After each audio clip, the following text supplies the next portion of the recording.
Hi welcome to Indrajit study point and हम पढ़ रहे हैं 4 नंबर पार्ट किसके युगों का दौर। युगों का दौर का पार्ट नंबर 4 हम पढ़ रहे हैं जिसमें हमें पढ़ना है विदेशों पर भारतीय कला का प्रभाव। तो चलिए बिना समय गंवाए अपना टॉपिक आज का शुरू करते हैं। और आपने अगर पहले का नहीं देखा हो वीडियो तो ज़रूर देख लेना। भारतीय सभ्यता ने विशेष रूप से दक्षिण पूर्वी एशिया के देशों में अपनी जड़ें जमाई। क्या हुआ?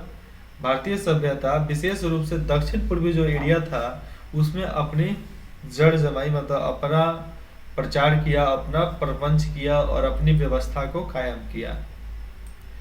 इस बात का प्रमाण आज वहाँ सब जगह मिलता है। चंपा,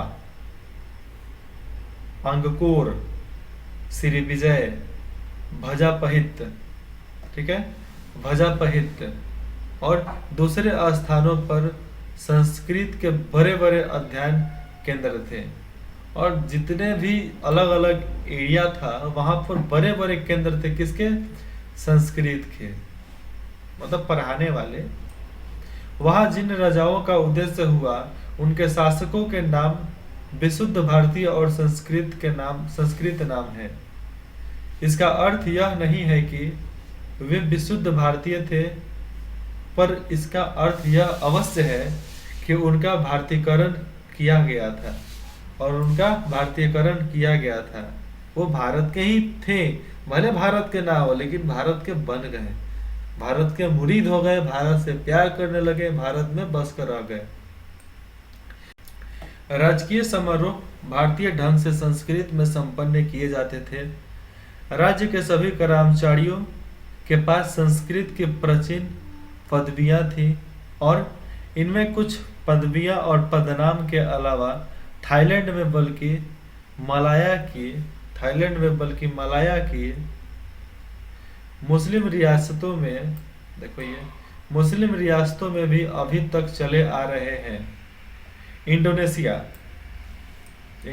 देश है, सब नाम जानते हो।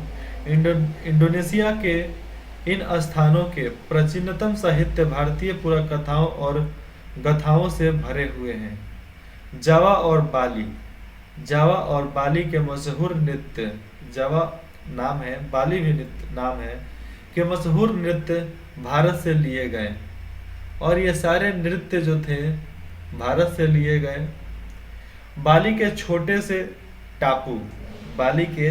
टापू ने अपनी भारतीय संस्कृति को अभी तक बहुत सीमा तक कायम रखा है। छोटे से टापू से देखो कितना कायम रखा है हिंदुस्तान की संस्कृति। बहुत सारे टापू ऐसे हैं जहां पर आज भी संस्कृत बोले जाते हैं और मैं जानता हूं उनके बारे में, लेकिन पूर्णतः नहीं जानता हूं। अगर जिस दिन पूर्णतः जान गया, सही में जान गया, उस दिन डिटेल्स जरूर बताऊंगा इस चैनल पे, इस पे इंद्रजीत स्टडी पॉइंट पे।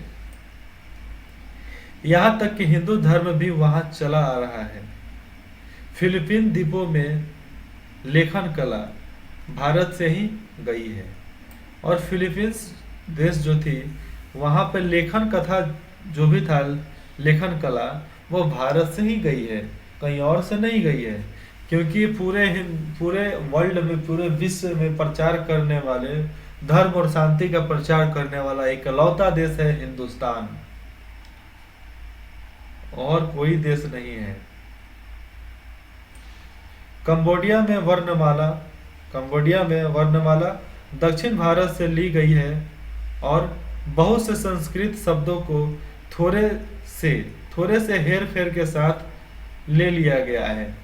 दीवानी और फौजदारी, दीवानी जो मैनेजर हुआ करते थे, फौजदारी मतलब जो फौज को कंट्रोल करता था, के कानून भारत के प्राचीन स्मृतिकार मनु के कानून के आधार पर बनाए गए हैं और इन्हें बौद्ध प्रभाव के कारण कुछ परिवर्तनों के साथ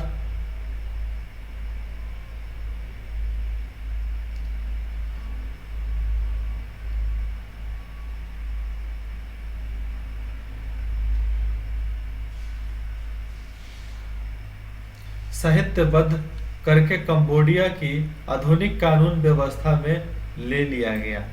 और देखो बहुत सारे संस्कृत के जो पात्र थे, बौद्ध प्रभाव के कारण परिवर्तन जो किए गए थे, उसको एक साहित्यबद्ध करके एक लिखित संविधान जैसा बनाकर उसे आधुनिक कंबोडिया के आधुनिक कानून व्यवस्था में ले लिया गया था। और हिंदुस्तान का कानून बनाने में करीबन हम लोग को 10 साल की सजा, 10 साल से सोच रहे थे, लेकिन 2.5 साल लगा था हमें कानून व्यवस्था बनाने में, मतलब कानून को लिखने में 2.5 साल। लेकिन भारतीय प्रभाव सबसे अधिक प्रकट रूप से प्राचीन भारतीय बस्तियों की भाव कला और वास्तुकला में दिखाई पड़ता है। और देखो लोकप्रिय भारत का जो प्रभाव है अधिक रूप से दिखाई देता है भारतीय बस्ती और कला वास्तुकला में। इसी प्रभाव से अंगकोर, जिसका फोटो मैंने पहले वीडियो में दिखाया है, और बोरोबुदुर, ये वैसे वास्तुकला थे जहाँ पे शायद मंदिर हो सकते हैं। बोरोबुदुर की इमारतों और अद्भुत मंदिर तैयार हुए। जीवन में बोरोबुदुर में बुद्ध की जीवन कथा पत्थरों में उत्तीर्ण है। दूसरे स्थानों पर निकासी करके विष्णु, राम और कृष्ण की कथाएं अंकित की गई है। जावा में बोरोबर में बुद्ध की जीवन कथा पत्थरों में उत्तीर्ण है। पत्थरों में बताए गए हैं बुद्ध के जीवन कथा। दूसरे स्थानों पर निकासी करके विष्णु, राम और श्री कृष्ण की कथाएं अंकित की गई। अंगकोरवट के विशाल मंदिर के चारों तरफ विशाल खंडरों का विस्तृत क्षेत्र है। उसमें बनावटी झीलें, बनाए गए झील, पोखरे और नहरें हैं, जिसके ऊपर पुल बनाया गया है। और एक बड़ी बात फाटक है जिस पर एक वृद्धाकार सिर पत्थर में खुदा है। यह एक आकर्षण के लिए बनाया गया था, जो मुस्कुराहट, किंतु रहस्य में कंबोडिया देवतुल्य चेहरा, मतलब देवतुल्य चेहरा है, वो कंबोडियाई देवतुल्य चेहरा है। इस चेहरे की मुस्कान अद्भुत रूप से मोहक और विचलित करने वाली है। किसकी? अंगकोरवट के विशाल मंदिर। तो चलो इसके लिए आप सबको मैं अंगकोरवट का विशाल मंदिर और वो अद्भुत मुख भी दिखा देता हूँ, ठीक है।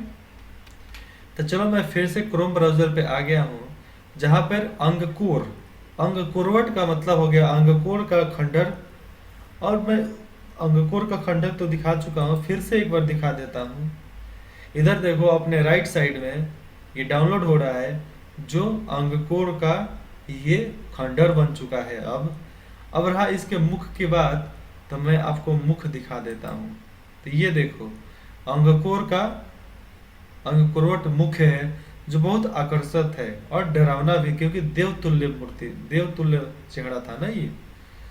और ये दूसरा देख लो, ये भी है उसमें का, वो कितने खतरनाक और अजीब सा है, इसलिए लोगों को अजीब भी लगते थे। आप भी जाओगे तो अजीब ही लगेगा। देखो इस तरह खंडर बन गए तो कैसे दिख रहे हैं, ये देख लो। तो चलो फिर से अपने पढ़ाई पे आ जाते हैं। बहुत घूम लिया फिर लिया, क्योंकि वो विचलित करने वाले चेहरा था वैसा, मुस्कुराता हुआ। देख लो किस तरह मुस्कुरा रहा है। कोई भी चेहरा ऐसा लग रहा है कि कोई नहीं मुस्कुरा रहा हो, एकदम मुस्कुराता हुआ चेहरा है, एकदम मुस्कुराता हुआ, ठीक है।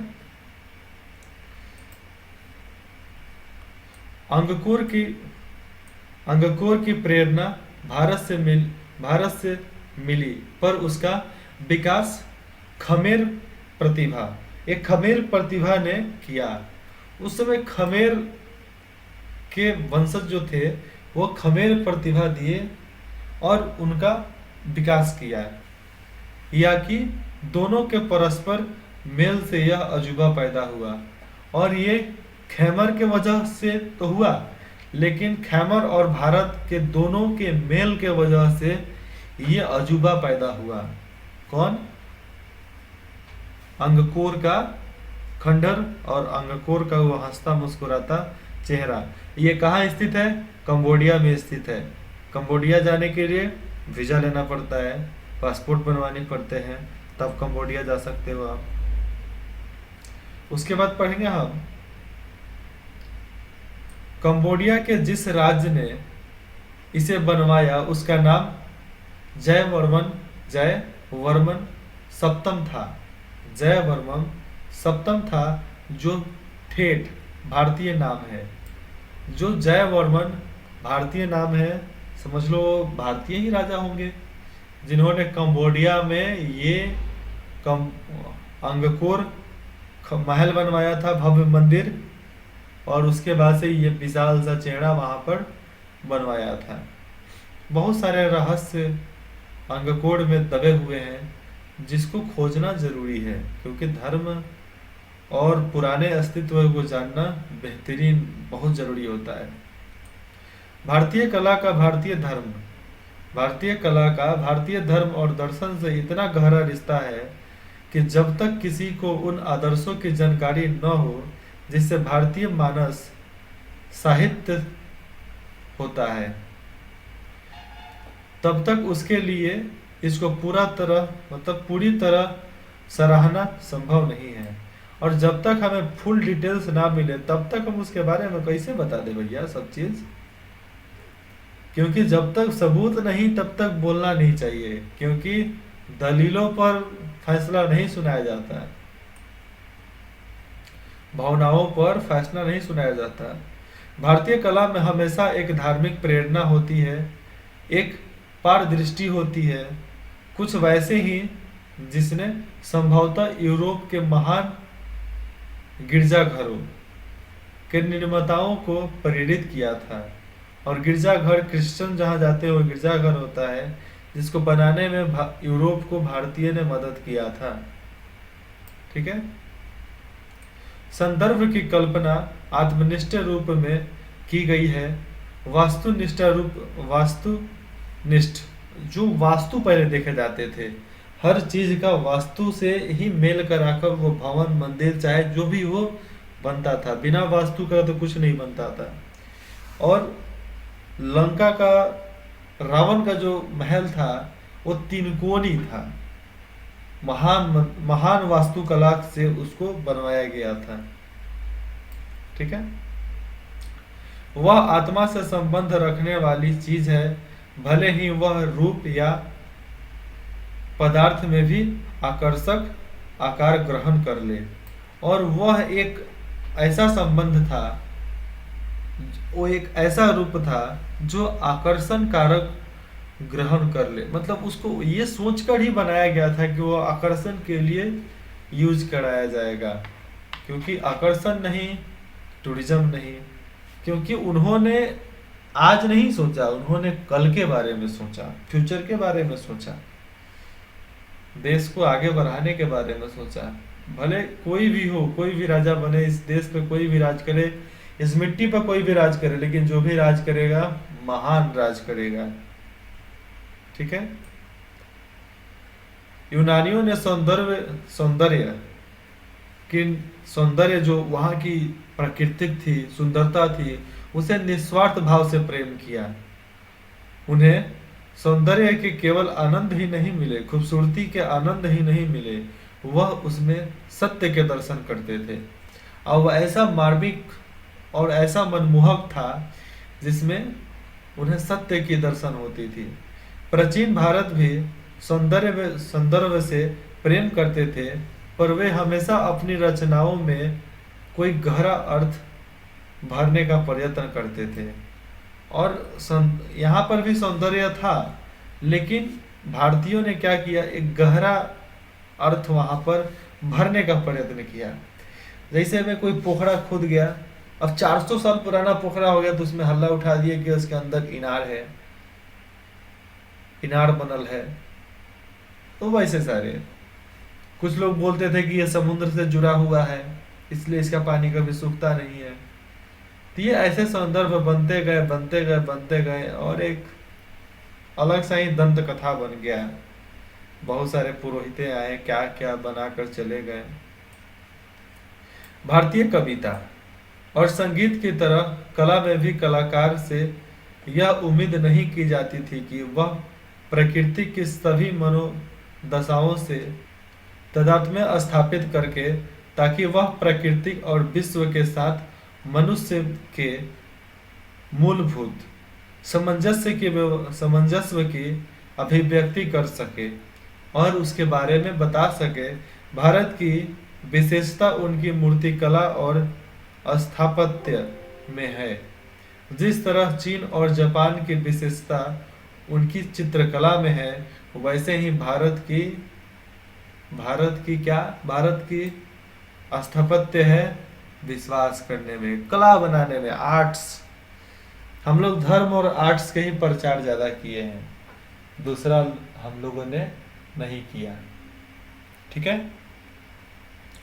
उसके बाद से जानते हैं भारतीय संगीत जो यूरोपीय संगीत से बहुत भिन्न है, अपने ढंग से बहुत विकसित था। इस दृष्टि से भारत का बहुत विशिष्ट स्थान है और संगीत के क्षेत्र में चीन और सुदूर पूर्व के अलावा उसने एशियाई संगीत को बहुत दूर तक प्रभावित किया था। और भारत का जो संगीत था, जो सांस्कृतिक संगीत था, उसने यूरोप को तो पछाड़ ही दिया, उसके बाद से चीन और सुदूर पूर्व देश से भी बहुत अच्छा था, गलत नहीं था, और पूरे एशियाई पे एक अलग ही प्रभाव बनाया। एशिया के दूसरे देशों की तरह भारत में भी कला के विकास पर गढ़ी हुई मूर्तियों के विरुद्ध धार्मिक पूर्व आग्रह का महत्वपूर्ण प्रभाव पड़ा। मतलब फिर से एक गहरी कला का विकास जब हुआ, जब मूर्तियां विरुद्ध धार्मिक, जब मूर्तियां जब बनाई जाती थी तो उस समय धर्म उसके सामने बोलने लगा, धर्म उसके सामने आ गया, अच्छा और गलत इस समय बहस होने लगा। तो ये महत्वपूर्ण प्रभाव था। वेद मूर्ति पूजा के विरुद्ध थे, और जो वेद के ही नाम से वेद पड़ा, अथर्ववेद, ऋग्वेद, सामवेद, यजुर्वेद, जो मूर्ति पूजन के विरुद्ध थे। और बौद्ध धर्म में भी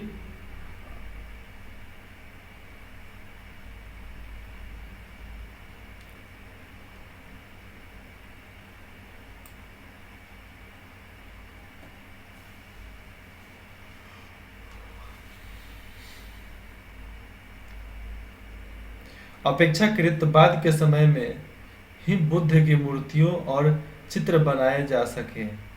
और देखो ये क्या थे, वेद जो थे ये मूर्ति पूजन को मानते नहीं थे, फिर भी आज बुद्ध धर्म में भगवान बुद्ध की प्रतिमा की पूजा क्यों होती है? जब मूर्ति पूजन को मानते ही नहीं थे तो अपनी ही मूर्ति की पूजा लोग क्यों करते हैं? सवाल उठना चाहिए, इस पे सवाल उठाना चाहिए, पूछना चाहिए। मथुरा के संग्रहालय, मथुरा किसके अंडर में चलता था? मथुरा राम के भाई शत्रुघ्न के अंडर से चलने लगा। उस समय मथुरा नाम का राक्षस वहां पर राज करता था। जब शत्रुघ्न ने उसे हराया तो मथुरा नरेश के नाम से उनका नामकरण हुआ। ठीक है। बोधिसत्व, जो बोधिसत्व की एक विशाल, शक्तिशाली और प्रभावशाली पाषाण प्रतिमा है, इसका निर्माण ईसवी सन के आरंभ के आसपास कुषाण युग में हुआ था। और ईसवी सन जब चालू हो रहा था, मतलब एक से पहले, तो उस समय कुषाण युग जो था, मतलब 1500 वर्ष से पहले, तो उन्होंने इस चीज का निर्माण करवाया था। एक लिमिट डेट तो है नहीं कि मैं बता सकूं, लेकिन एक अंदाजा है, जो अंदाजा से मैं बता सकता हूँ। जब आर्यों के कुषाण युग जब चलता था, उस समय ही इसके बारे में बनवाया गया था शक्तिशाली और प्रभावशाली पाषाण प्रतिमा। उस समय प्रतिमा में भी जान फूंक दिया जाता था, ऐसी कला था उस समय, वस्तु कला। भारतीय कला अपने आरंभ काल में प्रकृतिवाद से भरी है, और जब भारतीय कला जब शुरू हुआ तो उस समय हमारी जो प्राकृतिक थी इतनी सुंदर थी कि उसको पूछो ही मत यार। जो कुछ अंशों में प्राचीन प्रभाव चीनी प्रभाव के कारण हो सकता है, भारतीय कला के इतिहास की विभिन्न अव्यवस्थाओं पर चीनी प्रभाव दिखाई पड़ता है। और जो चीनी प्रभाव है ना, हर चीज पे प्रभाव डालता है। इसलिए जब हिंदुस्तान के लोग खदेड़े तो चाइना वाले ने चाइना गेट बना डाला।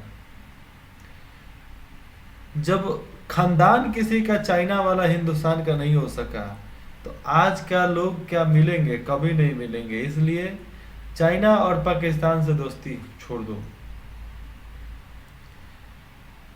ये कहा जा सकता है। लेकिन ऐसा कोई बीमारी नहीं जिसका इलाज नहीं हो सकता। भले समय लगेगा, कुछ कुर्बानी देना पड़ेगा, लेकिन उसे मिलाया जा सकता है। लेकिन किसी की कुर्बानी हम क्यों दें? इसलिए अच्छा है कि तुम मिल भी मत, तू अलग रहा। आगे देखो, चौथी से छठी शताब्दी ईस्वी में गुप्त काल के दौरान, जिसे भारत का स्वर्ण युग कहा जाता है, और ये चौथी से छठी शताब्दी जो थी उसे स्वर्ण युग कहा जाता था। ठीक है। अजंता की गुफाएं खोदी गई और उनमें विविध चित्र बनाए गए। बाघ और बदामी की गुफाएं भी इसी काल की हैं। और बोलो तो मैं स्वर्ण युग के वो अजंता की गुफाएं दिखाऊं? अजंता की गुफाएं और बाघ और बदामी की गुफाएं, ये आप सर्च करो। ठीक है, शायद इसमें देता है तो मैं दिखा देता हूं। अजंता हमें किसी स्वप्न की तरह दूर किंतु असल में एकदम वास्तविक दुनिया में ले जाती है। इन विभिन्न चित्रों को बौद्ध भिक्षुकों ने बनाया था। बहुत समय पहले उनके स्वामी ने कहा था कि स्त्रियों से दूर रहो, उनकी तरफ देखो भी नहीं, क्योंकि वे खतरनाक हैं। देखो यहाँ पर लिखा क्या जा रहा है, पढ़ो फिर से। स्त्रियों से दूर रहो, उनकी तरफ देखो भी नहीं, क्योंकि वे खतरनाक हैं। इसके बावजूद इन चित्रों में स्त्रियों की कमी नहीं है। मतलब जिस चीज की बताई जा रही है कि उससे दूर रहो, खतरनाक है, और उन्हीं के चित्र दिए जा रहे हैं। नीचे मैं दिखाता हूं ना थोड़ी देर में। तो ये देखो, इसके बावजूद इन चित्रों में स्त्रियों की कमी नहीं है। सुंदर स्त्रियां, राजकुमारियां, गायिकाएं, नृत्यकाएं, बैठी और खड़ी, श्रृंगार करती हुई या शोभा यात्रा में जाती हुई। ठीक है, पहले मैं चित्र दिखाता हूँ, उसके बाद दिखाता हूँ। तो ये देखो, ये है वो चित्र जो अजंता के गुफाओं में मिलते हैं। ठीक है, अब मैं इसको पढ़ा दूं, उसके बाद दिखाता हूँ। ठीक है, ये देखो, ये चित्रकार भिक्षु संसार को और जीवन के गतिशील नाटक को कितनी अच्छी तरह जानते थे। उन्होंने यह चित्र उतने ही प्रेम से बनाया है। मतलब जितना प्रेम से उन्होंने सीखा, उन्हीं प्रेम से इन्होंने उस चित्र को बनाया। ठीक है, उन्होंने यह चित्र उतनी ही प्रेम से बनाए हैं जितने प्रेम से उन्होंने बोधित्व मतलब बौद्ध धर्म को, बोधित्व को उनकी संत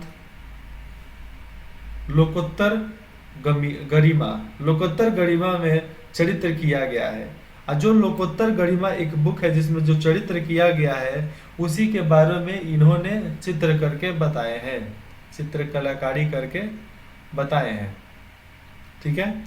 7वीं और 8वीं शताब्दी में ठोस चट्टान को काटकर एलोरा की विशाल गुफाएं तैयार हुई, और विशाल चट्टान को काटकर एक गुफा तैयार हुई, एलोरा की गुफा, जिनके बीच में कैलाश का विशाल मंदिर है। कैलाश शंकर भगवान का विशाल मंदिर है। यह अनुमान करना कठिन है कि इंसान ने इसकी कल्पना कैसे की होगी। यह कल्पना करने के बाद अपनी कल्पना से रूपकार कैसे दिए होंगे। एलिफेंटा की गुफाएं भी इसी समय की है, जहां प्रभावशाली और रहस्यामिक मतलब रहस्यों से भरा हुआ रहस्यमयी त्रिमूर्तियां बनी हैं। दक्षिण भारत में महाबलीपुरम, जो तमिल के लास्ट बॉर्डर पे पड़ते हैं श्रीलंका की तरफ, महाबलीपुरम की इमारतों का निर्माण भी इसी समय हुआ था। और महाबलीपुरम का भी इस्तेमाल जहाँ इसी में हुआ था, कब? जब उन्होंने एलोफेंटा और अजंता की गुफाएं बनाई थी। ये अजंता का एक चित्र है। उसके नीचे आओ, दिखाता हूँ ये चित्रकारी, महाबलीपुरम की एक इमारत। और महाबलीपुरम की एक इमारत है, अंदर इसके बिल्डिंग, अंदर इसके भवन है, कक्ष है रहने के लिए। और ये हमारे हैं बाहर की दीवार, इस पे देखो क्या क्या बनाए गए हैं, दिख रहा है? हाथी है, मंदिर है, घोड़े हैं, गधे हैं, ऊंट हैं, लड़कियां हैं, राजकुमारी हैं, हर तरह की स्त्री हैं, भागते हुए, नाचते हुए, कूदते हुए, संभोग करते हुए, क्रिया करते हुए, काम करते हुए और रूपंदाज करते हुए लोग भी है जो काम करते हुए दिख गए हैं इसमें। ठीक है। और सांप भी है, देखो यहाँ पे ये सांप भी है, शेषनाग के जैसे। उसके बाद एलिफेंटा की गुफाओं में नटराज शिव की एक खंडित मूर्ति है, मतलब टूटा हुआ मूर्ति है, जिसमें शिव नृत्य की मुद्रा में, नृत्य नाचने वाली मुद्रा में हवेल का कहना है कि इस तक्ष वितक्ष अवस्था में भी यह मूर्ति भीमाकार शक्ति का मूर्त रूप है। मतलब भीमाकार मतलब शक्तिशाली शक्ति का एक मूर्त रूप है। और इसकी कल्पना अत्यंत विशाल है, शायद नीचे दिखाए फोटो तो मैं दिखा दूं आपको, नहीं दिखाए तो मैं बता सकता हूँ, आप गूगल पकड़ के जांच कर सकते हो। एक नोट पेन जरूर लेकर बैठो कि एक लिख सको कि ये सब कहाँ कैसे कैसे हुआ। ठीक है। ब्रिटिश संग्रहालय में विश्व का सृजन और नशा करते हुए नटराज शिव की एक और मूर्ति है, जिसे एप्स्टीन ने लिखा है कि एप्स्टीन एक राइटर है, इतिहासकार, जिसने लिखा है उनकी विशाल लयात्मकता काल के विराट युगों का आग्रहण करती है। ठीक है। विराट रूपों का ग्रहण करती है। जवा में बोरीबुदूर से बोधित्व का एक सिर कोफेनहेगन के गिल्फ टोकेट ले जाया गया। मतलब कोफेनहेगल के गिल्फ टोकेट ले जाया गया, जिसमें रूपगत सौंदर्य की दृष्टि से तो यह सिर सुंदर है ही, इसमें कुछ और गहरी बात है जो बोधित्व की शुद्ध आत्मा को इस तरह उद्घाटित करती है जैसे दर्पण में प्रतिबिंब, मतलब दर्पण के सामने डुप्लीकेट कॉपी, जीरोक्स। वह एक ऐसा चेहरा है जिसमें समुद्र के गहराइयों की प्रशांति, ठीक है, गहराइयों की प्रशांति, निर्भम नीले, मतलब निर्भम नीले आकाश, मतलब जो हम आकाश देखते हैं, आकाश की स्वच्छता और इंसानी पहुंच से परे का परम सौंदर्य, सॉरी सौंदर्य मूर्तिमान हुआ है।